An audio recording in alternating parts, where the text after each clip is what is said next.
You're just a nobody. Emma, my son's fiancée, sneered at me across the dinner table, her laugh cutting like a knife. Everyone froze. Her mother, Sophia, smirked in approval. I sat there, gripping my fork, rage simmering beneath my calm exterior. They thought they knew me, old, irrelevant John Kelly. They were wrong. Soon, they'd find out. And when her mother Googles my name, their world will crumble. Before we continue, please subscribe to the channel and let us know where you are listening in the comments. The words hit like a slap. You're just a nobody. Emma's voice sliced through the chatter of the dinner table, her laugh sharp and cruel. The room froze. My fork hovered over the plate, mashed potatoes clinging to its tines. Across the polished oak table, Emma leaned back in her chair, her manicured nails glinting under the chandelier's glow. Her mother, Sophia, smirked, her lips curling like she'd just tasted something sweet. My son, Michael, stared at his plate, his shoulders hunched, silent. I sat there, John Kelly, 62 years old, feeling the weight of their eyes. Rage simmered beneath my calm exterior, a slow burn in my chest. My knuckles whitened around the fork, but I didn't flinch. Not yet. The dining room, with its crystal glasses and flickering candles, had been warm moments ago. Now, it felt like a stage, and I was the fool in the spotlight. Emma tilted her head, her blonde curls catching the light. What's it like, John? Sitting in your little house, reliving your glory days? Her tone dripped with mockery, each word a needle. I mean, Michael told me you used to wear those old suits to work. What were you, a clerk? Sophia chuckled, tapping her wine glass with a lacquered nail. Oh, Emma, be kind. Not everyone can keep up with the times. Some people fade. Her eyes flicked to me, cold and appraising, like I was a piece of furniture she'd decided to discard. Michael shifted in his seat, his fork scraping the plate. He didn't look up. My chest tightened. I wanted to reach across the table, grab his shoulder, make him see me. But his silence cut deeper than Emma's words. My own son, letting this happen. I set the fork down, the clink loud in the stillness. Every eye was on me, Emma's triumphant, Sophia's smug, Michael's averted. The candles cast long shadows across the tablecloth, dancing like ghosts of the life I'd built. They thought they knew me, old, irrelevant John Kelly, a relic to be pitied. They were wrong. Emma, I said, my voice low, steady. You think you know me? I leaned forward, just enough to catch her gaze. Her smile faltered, just for a second. But you don't. The room held its breath. Sophia raised an eyebrow, but I didn't look at her. My eyes stayed on Emma, on the flicker of uncertainty in her green eyes. I pushed my chair back, the legs scraping the hardwood floor. Excuse me, I said, standing. My hands were steady, but my heart pounded like a war drum. I walked out of the dining room, their whispers trailing behind me like smoke. The hallway was dim, the air cooler. My steps slowed as I passed the family portrait hanging on the wall, me, Elizabeth, and Michael, smiling in a world that no longer existed. Elizabeth's eyes seemed to follow me, her warmth a ghost in the frame. I stopped, my fingers brushing the glass. Emma's laugh echoed in my mind, sharp and mocking. They'd find out soon enough. When Sophia Googled my name, their world would crumble. But first, I needed to remind myself who I was. I turned toward my study, the door creaking as I pushed it open. The night was just beginning. The study door clicked shut behind me, muffling the distant clink of dishes from the dining room. I stood in the quiet, the air heavy with the scent of old books and polished wood. My desk loomed in the corner, a sturdy oak relic from a life that felt like someone else's. On it sat the family photo, Elizabeth's smile frozen in time, Michael's small hand in mine. I crossed the room, my shoes soft on the worn rug, and picked up the frame. My thumb traced the edge, the glass cool under my touch. The memory hit like a wave. It was 1997, and I was 34, striding through the glass doors of an investment bank in downtown Chicago. The office buzzed, phones ringing, papers shuffling, the hum of ambition. My desk was buried under reports, a coffee mug teetering on the edge. My boss, Harold, leaned against the doorframe, his tie loosened. "Kelly, you're in line for VP," he said, tossing a folder onto my desk. "Big accounts, corner office. You want it?" I'd wanted it. God, I'd wanted it. But Elizabeth's cough had worsened that week, her face pale against the hospital pillows. I saw her in my mind, her hands squeezing mine, her voice soft, "We'll be okay, John." I looked at Harold, my throat tight. "I need to be home," I said. He blinked, then nodded, disappointment flickering in his eyes. I left the folder unopened. The memory shifted. It was 2004 now, our kitchen small and cluttered, the fridge humming in the corner. Michael was 16, all lanky limbs and quiet rebellion. I sat at the table, writing a check for his private school tuition, my fingers cramped from overtime at a job that paid half what I'd earned before. The pen scratched the paper, each zero a promise. Michael breezed through, grabbing an apple. "Thanks, Dad," he mumbled, already halfway out the door. He didn't see the stack of bills beside me, didn't know I'd turned down a better job to stay close. Another flash, 2012. Michael's college graduation, the auditorium packed with proud families. I sat alone in the back, my suit a size too big, my hands folded in my lap. On stage, Michael gripped his diploma, grinning. "I want to thank my friends," he said into the mic, his voice echoing. "You got me here." The crowd clapped. I waited, my chest tight, but my name never came. I clapped too, my hands heavy, my smile a mask. Back in the study, I set the photo down, my breath uneven.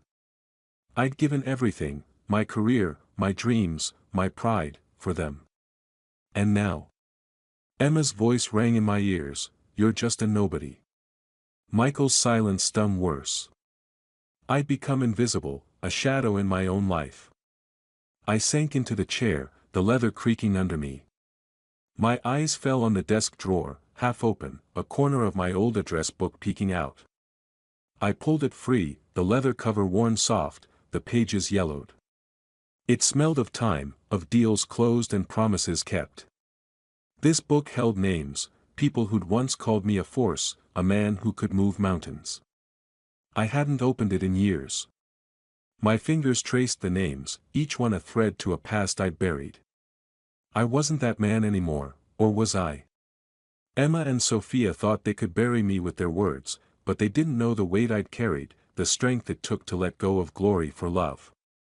I flipped a page, then another, my pulse quickening. There, Frank Sullivan. A name that could change everything. I stopped, my thumb pressing the paper. A smile tugged at my lips, small but real. The rage from the dining room was still there, but now it had focus. I closed the book, the sound sharp in the quiet. Standing, I slipped it into my pocket and headed for the door. The phone was in the living room, and I had a call to make. The living room was dim, the torchlight casting a soft glow across the old couch. I stood by the coffee table, the address book heavy in my hand, its leather warm from my grip. The phone sat on the side table, a black cordless relic that hadn't rung in weeks. My thumb hovered over the buttons, the numbers from Frank Sullivan's page burned into my mind. Emma's sneer echoed in my head, "You're just a nobody," and my jaw tightened. I wasn't that man. Not anymore. I dialed, each beep loud in the quiet. My heart thudded, a mix of fear and fire. What if Frank didn't remember me? What if he did, but laughed? The line clicked, and a gruff voice answered. "Sullivan." "Frank," I said, my voice steadier than I felt. "It's John Kelly." A pause, then a low chuckle. "John Kelly, as I live and breathe. Been a minute, hasn't it? Too long." I forced a smile, though he couldn't see it. I need to talk. In person. You free tomorrow? Another pause, longer this time. What's this about, John? His tone shifted, curious, like he sensed the weight behind my words. Let's just say I'm calling in an old favor. I glanced at the address book, open to his name. You still at the club? Yeah. Noon work? His voice had an edge now, like he knew this wasn't just a catch-up. Noon's perfect. I kept it short, my fingers tightening on the phone. See you then. Looking forward to it, Kelly. The line went dead. I set the phone down, my breath slow and deliberate. The room felt smaller, the air charged. I crossed to the window, the curtains half drawn, and looked out at the street. The neighborhood was quiet, the lawns manicured, the houses glowing with lives I'd never know. My reflection stared back, eyes sharp in the glass. For the first time in years, I recognized myself. A memory flickered, 1995, a sleek Chicago restaurant, all dark wood and clinking glasses. I was 32, my suit crisp, my handshake firm. Across the table, a client leaned forward, his pen poised over a contract. You drive a hard bargain, Kelly, he said, but his smile was respectful. I'd closed the deal in 20 minutes, the waiters nodding as I passed. That man, confident, unstoppable, felt close again, his pulse beating in my veins. I turned from the window, the address book still in my hand. Emma and Sophia thought they'd broken me, but they'd only woken me up. Michael's silence hurt, but I'd show him who his father was. I wouldn't lose him to their poison. I slipped the book into my pocket, its weight like a key to a door I'd locked long ago. Tomorrow, Frank would open that door, and I'd walk through. I didn't know what he'd tell me, about Sophia's secrets, Emma's games, or something else entirely, but it was a start. I grabbed my coat from the rack, the fabric soft and familiar. The night air would clear my head. I stepped outside, locking the door behind me. The stars were bright overhead, sharp against the black, like they were watching. I climbed into my car, the engine humming to life. Frank was waiting, and I was ready. The stars were still sharp overhead as I pulled into the parking lot of the golf club, their light a faint promise in the spring dusk. I cut the engine, my hand lingering on the keys. The address book rested in my jacket pocket, its weight a reminder of the man I used to be. I stepped out, the gravel crunching under my shoes, and adjusted my tie. The club's glass doors gleamed ahead, reflecting the manicured greens and the elite who glided across them. This was their world, Sophia's, Emma's. But today, I was stepping into it. Inside, the air smelled of polished wood and expensive cigars. The bar was tucked in a corner, its marble counter catching the afternoon sun. Frank Sullivan sat at a high-top table, his gray hair thinning but his eyes as sharp as I remembered. He raised a glass of bourbon in greeting, his smile half-cocked. John Kelly, he said as I approached, his voice gravelly. Didn't think I'd see you here again. I slid onto the stool across from him, my fingers brushing the address book through my jacket. Times change, I said, keeping my tone light. The bartender polished a glass nearby, his ears perked. I leaned in closer. I need your help, Frank. He swirled his drink, ice clinking. Figured as much. What's got you crawling out of retirement? His eyes flicked over me, sizing me up like we were back in the 90s, closing deals over steak dinners. I lowered my voice. Sophia Wilson. Emma, too. They're involved with my son. The words tasted bitter. Emma's sneer, "You're just a nobody," flashed in my mind, and my jaw tightened. Frank's brow lifted, but he didn't interrupt. I went on. They think they can walk over me. I need to know what I'm dealing with. He leaned back, glancing around the bar. A couple in Gulf whites laughed at the counter, oblivious. Frank's voice dropped.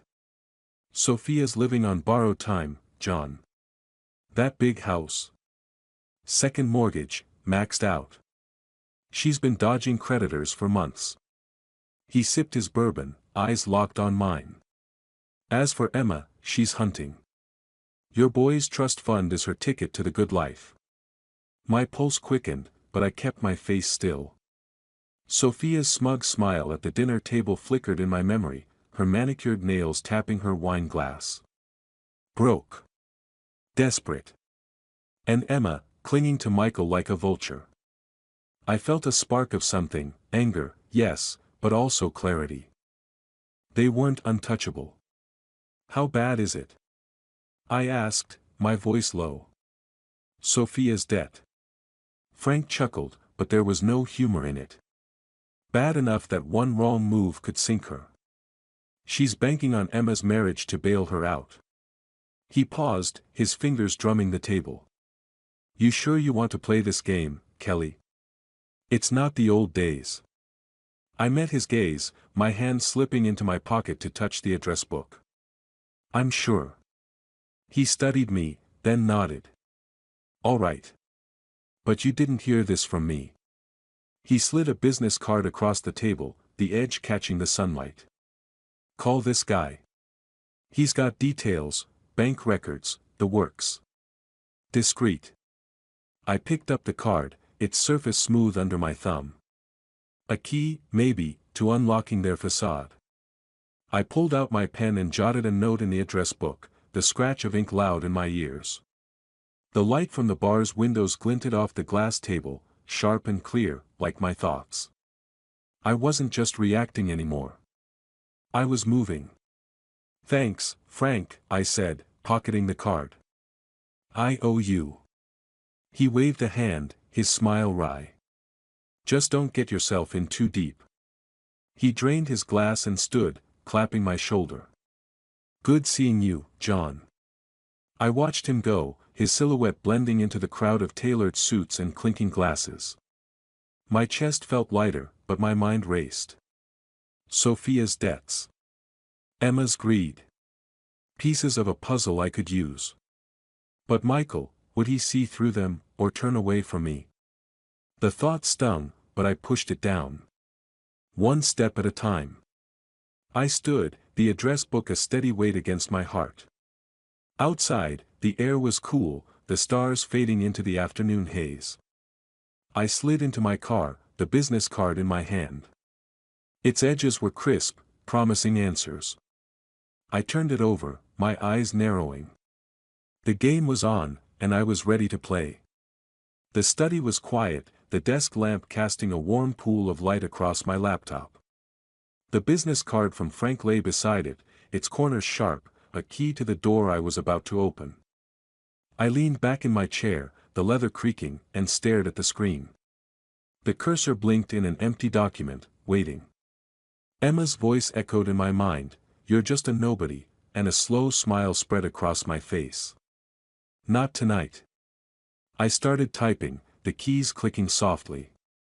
A formal invitation to a charity auction, addressed to Sophia Wilson. The words flowed easily, esteemed guest, honor of your presence, keynote address. I chose each phrase carefully, crafting a trap she couldn't resist. Sophia, with her puffed-up pride, would leap at the chance to shine in front of Chicago's elite. But I knew what Frank had told me, her accounts were dry, her facade a house of cards. One public promise, one failed payment, and the whispers would start. My fingers paused, hovering over the keyboard.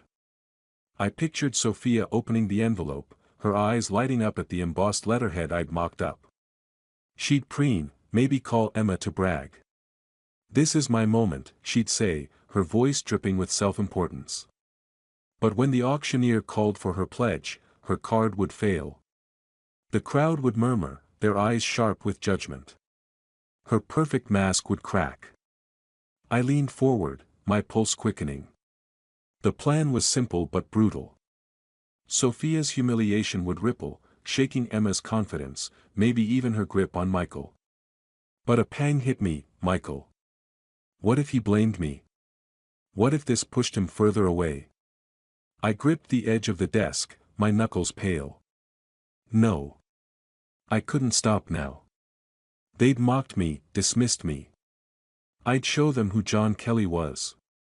I hit print, the machine humming to life. The paper slid out, crisp and clean, no signature, no trace. I folded it carefully, sliding it into an envelope I'd bought that morning, plain, unremarkable. My pen scratched her address, each letter deliberate. The envelope felt heavy in my hands, like a grenade with the pin half pulled. I stood, the chair scraping the floor, and glanced at the clock. Just past 6.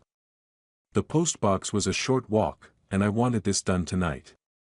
I slipped the envelope into my coat pocket and opened the study door. It creaked, a low groan that felt like the house itself was waking up. The hallway was dim, the family photo on the wall catching the light. Elizabeth's smile steadied me. This was for her, too, for the life we'd built, the sacrifices they'd trampled. Outside, the air was crisp, the streetlights buzzing faintly. The postbox stood at the corner, its blue bulk solid in the dusk. I walked quickly, my breath fogging in the March chill. The envelope pressed against my chest, a secret I was about to unleash. I reached the box, my hand on the handle, and paused. In my mind, I saw Sophia again, her face paling as she opened the letter, her fingers trembling.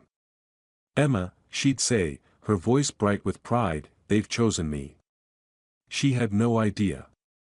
I pulled the handle, the slot yawning open. The envelope dropped with a soft thud. Done. A rush hit me, part thrill, part guilt. I'd crossed a line, and there was no going back. Headlights swept the street, and I stepped into the shadows. A car slowed, Emma's sleek BMW, unmistakable. My heart jumped. Had she seen me? The car rolled past, her silhouette vague through the tinted windows. I exhaled, my hands clenching. She hadn't stopped. But the sight of her, so close, lit a fire in me. This was just the beginning. I turned back toward the house, the night closing in. The game was moving, and I was no longer the prey. The banquet hall's glow spilled onto the sidewalk as I approached, the red carpet leading to glass doors that reflected the city's skyline. Emma's BMW pulled up just ahead, its engine purring before it parked. I adjusted my tie and slipped inside, keeping to the shadows near the entrance. The air was thick with perfume and the clink of champagne flutes, the crowd a sea of sequins and tailored suits. I stayed by a column, my eyes scanning for Sophia.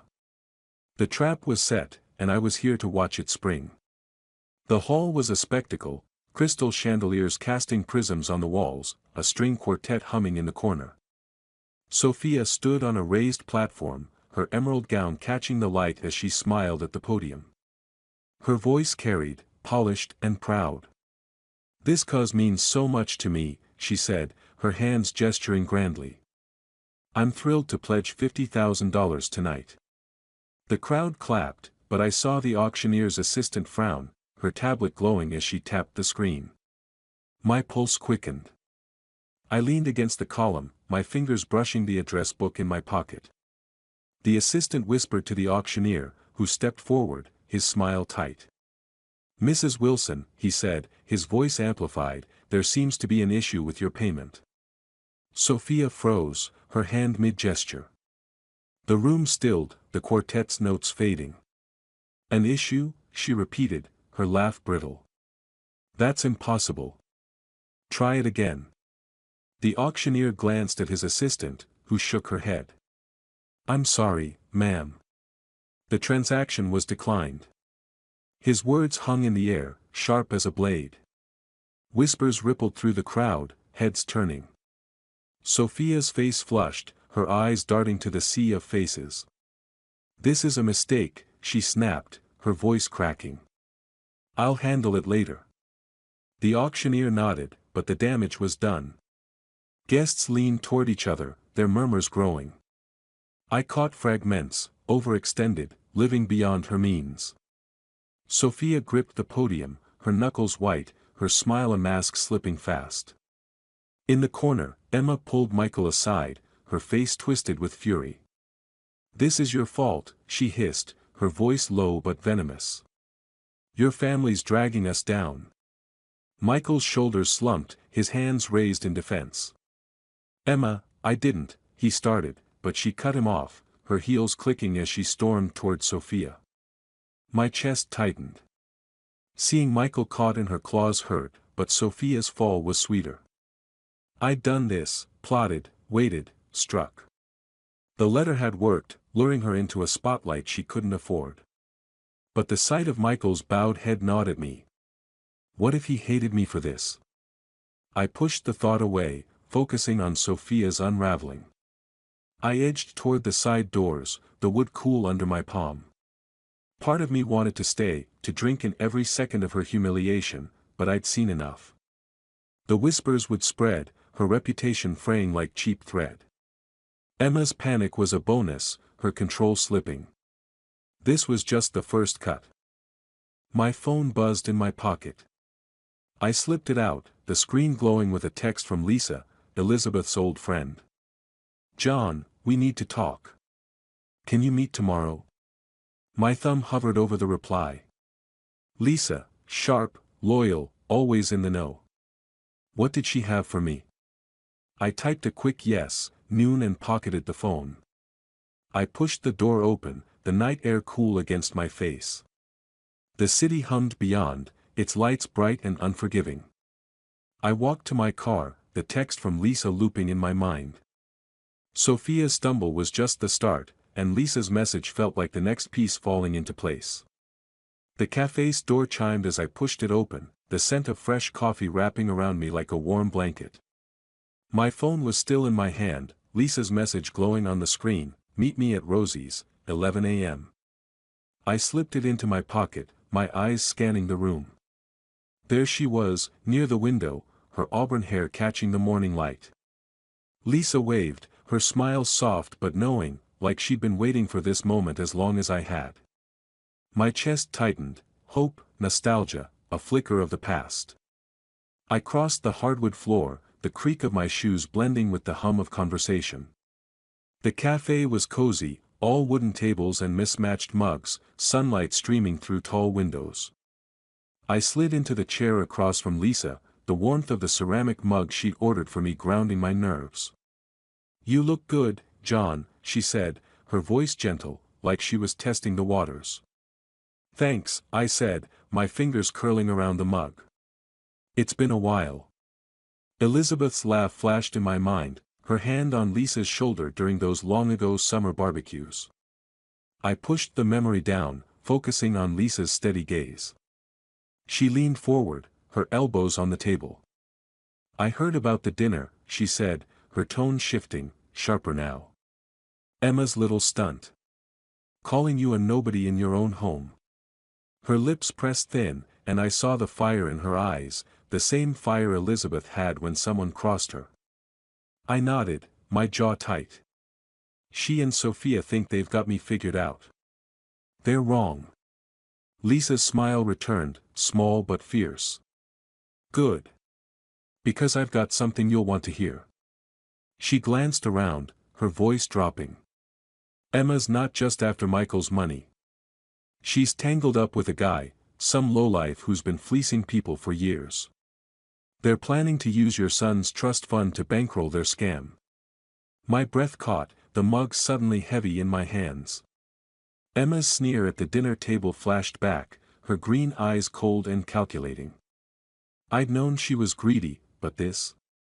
A con artist pulling her strings? My pulse quickened, anger mixing with a strange relief. This was leverage. Real leverage.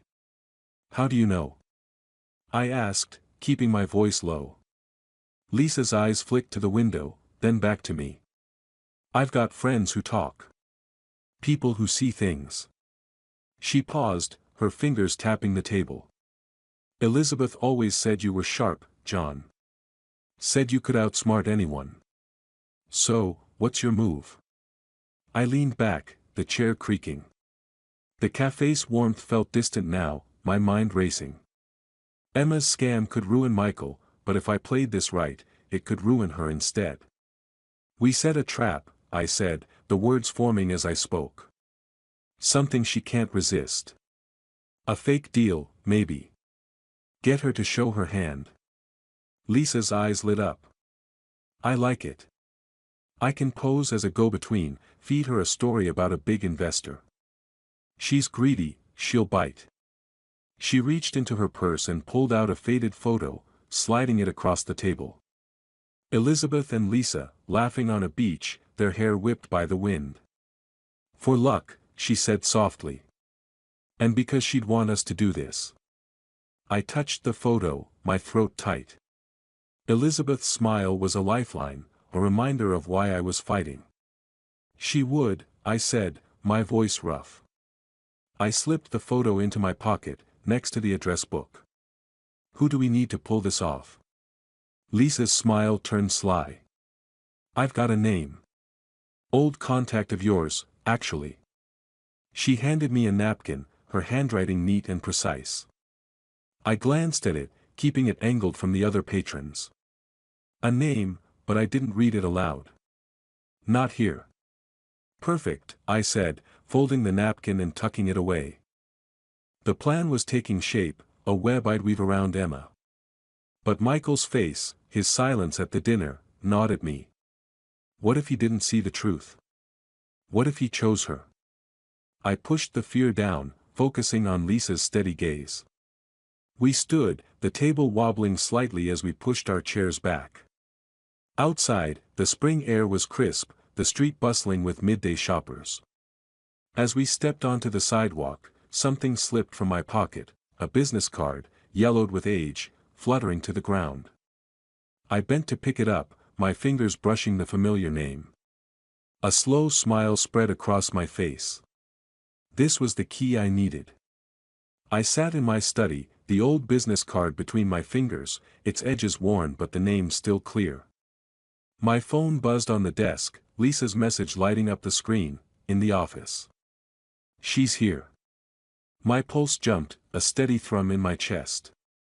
Emma was walking into the trap, and I was miles away, orchestrating it all. The address book lay open beside me, a reminder of the man who'd closed deals with a handshake. That man was back. I leaned back, the chair creaking, and pictured the scene Lisa had described. A sleek Chicago office, all glass walls and polished steel, the kind of place Emma would feel at home. Lisa, posing as an investor's assistant, would be offering her a deal too good to pass up, a high-stakes venture that needed connected partners. Emma, greedy and blind, would take the bait. My phone buzzed again. She's talking. Recording now. I exhaled, my fingers tightening on the card. Lisa was good, better than good. She'd play Emma like a fiddle, and every word would be caught on tape. I stood, pacing the study, the rug soft under my shoes. The air smelled of wood polish and time, the family photo on the desk watching me. Elizabeth's eyes seemed to urge me on. I imagined Emma in that office, her blonde curls perfect, her smile all charm. I know just the person, she'd say, tossing out the name of her con artist partner like it was a business card. She wouldn't suspect Lisa's hidden recorder, wouldn't see the net closing. The thought sent a thrill through me, but a shadow followed. Michael. If I sent him this recording, would he believe it? Or would he cling to Emma, shutting me out for good? My steps slowed, my hand brushing the address book. Elizabeth had always believed in me. I had to trust Michael would too. Another buzz. Got it. She named him, Vincent Cole. Sending you the file. My heart leaped. Vincent Cole, a name I could use, a thread to pull. I opened my laptop, the screen glowing in the dim room. The file arrived, a tiny audio clip that held Emma's downfall. I didn't play it, not yet. Instead, I pulled a blank envelope from the drawer and slipped a USB drive inside. No note, no signature. Michael would get it anonymously, delivered to his office tomorrow. I sealed the envelope, my hand steady but my mind racing. Emma's voice, her betrayal, would hit Michael like a freight train. But what then? Would he confront her, or bury it? I pushed the doubt away, focusing on the task. The USB felt like a key, unlocking the truth I'd been chasing. I slid the business card into the drawer, its job done for now. The address book stayed on the desk, a silent partner in this game. I grabbed my coat, the envelope tucked inside. The postbox was a quick drive, and I wanted this done before I lost my nerve. The hallway was quiet as I passed the family photo, Elizabeth's smile a steadying force. I opened the front door, the evening air cool against my face, and stepped outside. Headlights flashed down the street, and I froze. Sophia's car, unmistakable with its gleaming chrome, was parked outside Michael's house, 2 blocks away. My grip tightened on the envelope. What was she doing there? Was she rallying, trying to salvage her crumbling empire? The sight of her car was a spark, igniting a new wave of resolve. Emma was teetering, and Sophia was next. I climbed into my car, the engine humming to life. The envelope pressed against my chest, a promise I'd deliver. But Sophia's presence was a warning, time was running out, and the game was far from over. Sophia's car gleamed under the streetlight, its chrome bumper a stark contrast to the quiet of Michael's suburban street. I stood in the shadows, my breath shallow, the envelope with the USB still in my coat pocket. From inside Michael's house, raised voices spilled out, Sophia's, sharp and frantic, cutting through the evening air. My plan had hit her hard, and she was flailing.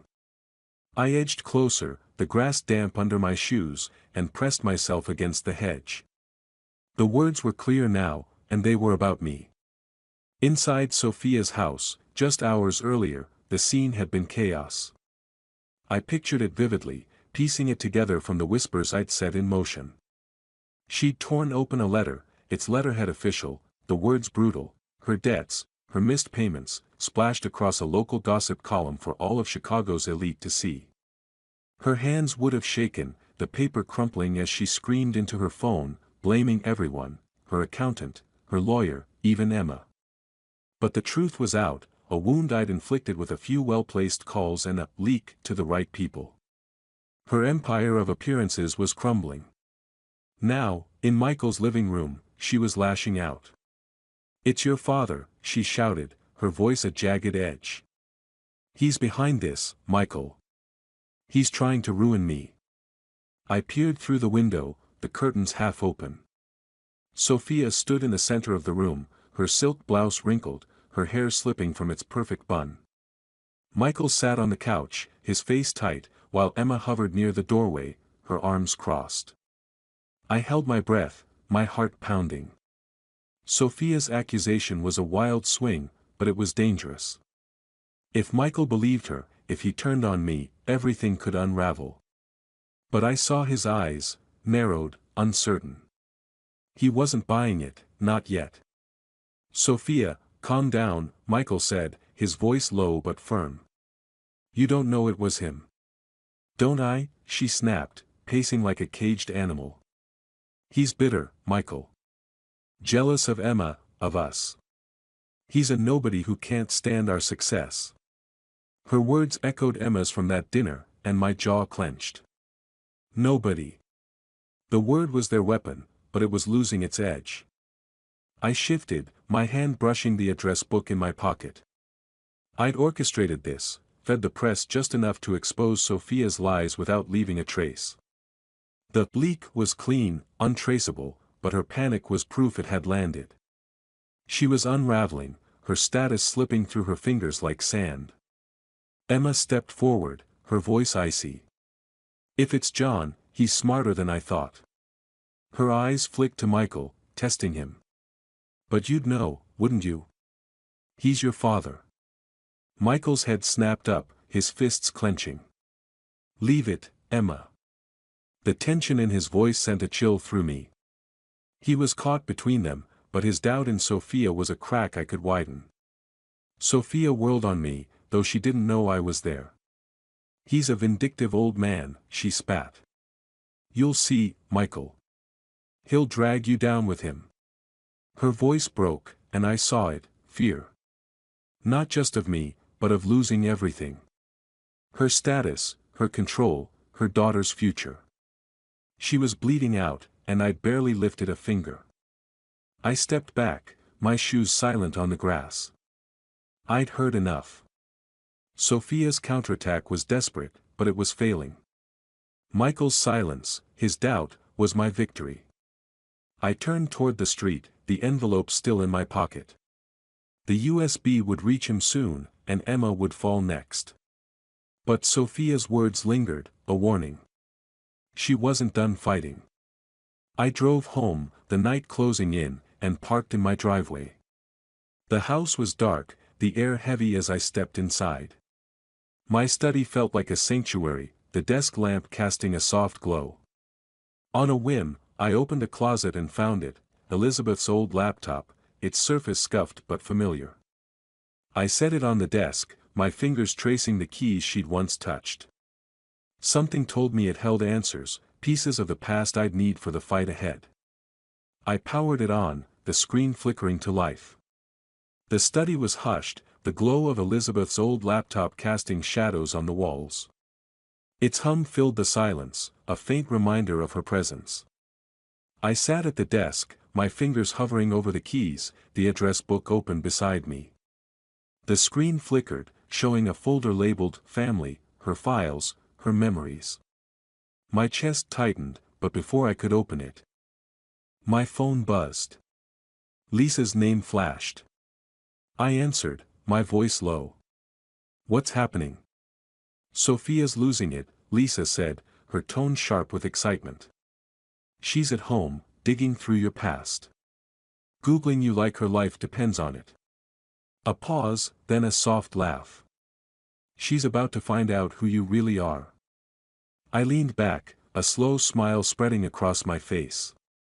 The image was vivid, Sophia, her perfect nails clicking frantically on her keyboard, her eyes wide as she uncovered the truth. I could almost see her, perched in her opulent office, the chandelier above her dimmed by her panic. My past, decades in the investment bank, deals that shaped Chicago's skyline, sacrifices for Elizabeth and Michael, was no secret to those who looked. But Sophia and Emma hadn't looked. They'd seen only a tired old man, a nobody. Now, the truth would hit like a tidal wave. I pictured her screen, articles about my early career, my name in bold next to million-dollar contracts. A profile in a local paper, praising my quiet charity work after I'd stepped away from the spotlight. A photo of me at a gala, Elizabeth on my arm, her smile brighter than the flashbulbs. Sophia's world, built on status and lies, would crumble as she realized her mistake. Thanks, Lisa, I said, my voice steady. Let me know how it lands. I hung up, my gaze drifting to the laptop. I clicked the family folder, revealing photos and letters, but my mind was on Sophia. I saw her now, her face paling as she scrolled, her coffee cup forgotten, spilling on her desk. She'd thought me irrelevant, a shadow to mock. Now, she'd see the man who'd outplayed her. Hours later, I stood in Michael's living room, the air thick with tension. The family photo from my house seemed to echo in the one on his mantel, us, years ago, smiling. Sophia and Emma stood before me, their faces strained. Michael lingered by the couch, his eyes flickering between us, a new weight in his gaze. Respect, maybe. I held the photo of Elizabeth Lisa had given me, its edges soft in my hand, her strength grounding me. Sophia stepped forward, her voice trembling. John, we didn't know, she said, her usual poise gone. Your career, your life, we misjudged you. I'm sorry. Her eyes begged, but they were hollow, grasping for control she'd lost. Emma nodded, her hands twisting a bracelet. I was wrong, John, she said, her voice small, forced. I didn't mean to hurt you. Can we start over? I looked at them, their words thin as paper. Emma's sneer from the dinner table, you're just a nobody, rang in my ears. Sophia's smirk, her cruel dismissal, burned in my memory. They weren't sorry. They were scared, cornered by their own failures. I tightened my grip on the photo, Elizabeth's smile a shield. "You saw what you wanted to see," I said, my voice cold, cutting through their pleas. "You mocked me, humiliated me in my own home. Apologies don't erase that." Sophia flinched, her lips parting, but no words came. Emma's eyes darted to Michael, seeking rescue, but he stayed silent, his jaw tight. I saw it then, a shift in him, a dawning realization. He was seeing me, really seeing me, for the first time in years. My heart ached, but I stood firm, the address book in my pocket a quiet ally. "John, please," Sophia tried again, her voice cracking. "We can make this right." I shook my head, stepping toward the door. "It's too late for that." My eyes met Michael's, and for a moment, we held each other's gaze. There was pain there, but also something new, understanding. I turned, my hand on the doorknob, and walked out. Lisa was waiting by my car, her arms crossed, her smile soft but knowing. The evening air was cool, the streetlights buzzing faintly. "You did it, John," she said, her voice warm. "They're done. Now what?" I paused, the photo still in my hand, Elizabeth's presence steadying me. "Now," I said, "we talk about what's next." Lisa nodded, gesturing to her car. I followed, my steps lighter, the night opening before us like a new chapter. The park was quiet, the morning sun filtering through budding trees, casting dappled light on the path. I sat on a bench beside Lisa, a paper coffee cup warming my hands. The air smelled of fresh grass and spring. A world waking up. Lisa's presence was steady, her shoulder brushing mine as we talked, her voice a soft anchor after the storm. She'd been waiting by my car last night, her offer to talk pulling me here, to this moment of calm after the chaos. "Emma's gone," Lisa said, sipping her coffee. "She broke off the engagement this morning. Packed her things and left Michael's place." Her eyes met mine, a spark of triumph in them. "And Sophia? She's a ghost now. The country clubs blacklisted her, and her so-called friends won't return her calls." I nodded, the weight of it settling in. Sophia's empire, built on borrowed money and borrowed time, had collapsed. Emma's schemes, her con artist partner exposed, had crumbled under the truth I'd sent Michael on that USB. I'd won, but the victory was bittersweet. Michael's silence at the dinner table, his bowed head as Emma and Sophia tore into me, still stung. I wanted him back, not just his respect.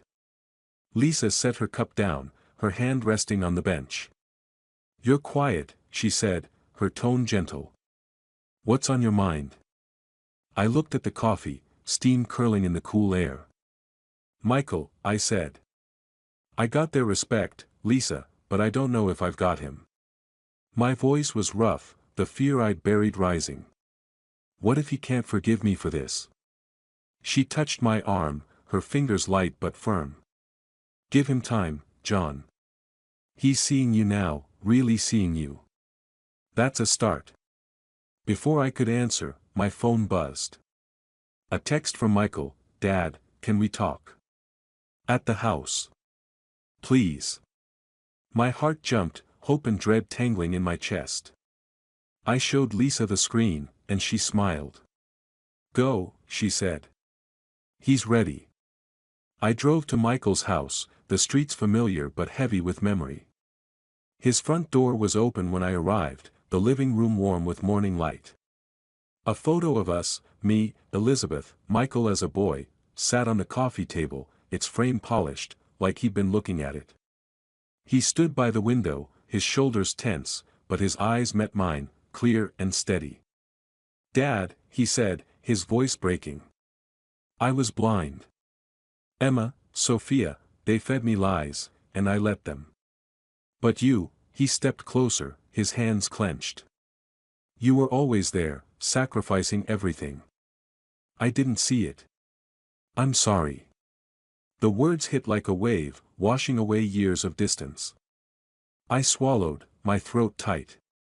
I just wanted you to know who I am, Michael, I said. Not for apologies. For respect. He nodded, his eyes bright. I do. I see you now.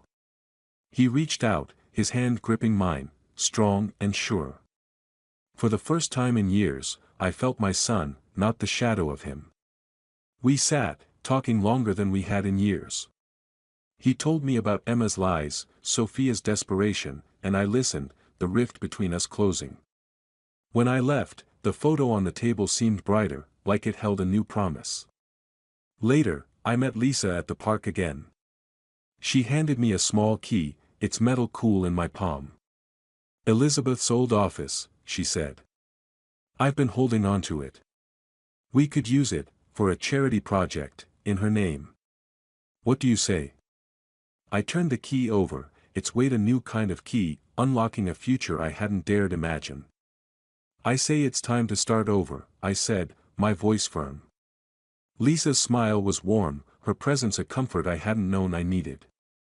I drove home, the key in my pocket, my mind on Elizabeth. The cemetery wasn't far, and I felt her calling. I needed to tell her it was done, that we were whole again. The road stretched ahead, the morning bright, and I let myself breathe. The cemetery gate creaked as I pushed it open, the evening air soft with the scent of blooming lilacs. Elizabeth's grave was tucked beneath an oak, its leaves whispering in the breeze. I knelt, setting a bouquet of her favorite daisies against the headstone, their petals bright against the gray stone.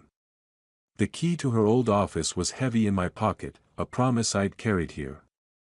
I touched the headstone, the granite cool under my fingers, and let the words come. I did it, love, I said, my voice low, meant only for her. I showed them. Emma, Sophia, they're gone. Michael's back, and he sees me now. My throat tightened, but I smiled. You'd be proud, Elizabeth. I fought for us. The sunset painted the sky in hues of gold and pink. Its light softening the edges of the world. I sat back, the grass damp beneath me, and let the memories flood in. The dinner, Emma's cruel laugh, Sophia's smirk, they'd thought me nothing, a relic to discard. But I'd unraveled their lies, piece by piece. The USB I'd sent Michael, exposing Emma's con. The leak that bared Sophia's deaths. Lisa's help, her sharp mind turning my plans into reality. It had been a war, and I'd won. Sophia was a pariah now, her name a whisper of scandal in the circles she'd once ruled. Emma, stripped of her charm and her engagement, had slunk away, her schemes in tatters. I didn't gloat, not aloud, but the justice of it settled deep, a quiet satisfaction. They'd underestimated me, and it had cost them everything. Michael's apology echoed in my mind, his hand gripping mine, his eyes clear with regret and respect. That moment, more than Sophia's fall or Emma's defeat, was my true victory. My son was mine again, not lost to their poison. And Lisa, her friendship, her fire, had given me something new, a purpose beyond the fight. The key in my pocket was proof, a charity in Elizabeth's name, a legacy we'd build together. I didn't know if Lisa and I would be more than friends, but her presence was enough, a light I hadn't expected. I stood, brushing dirt from my knees. We're starting over, I told Elizabeth, my voice steady. Me, Michael, Lisa. We'll make you proud. The wind stirred, carrying the scent of daisies, and I felt her, not in the stone but in the air, the light, the quiet strength I'd carried through this.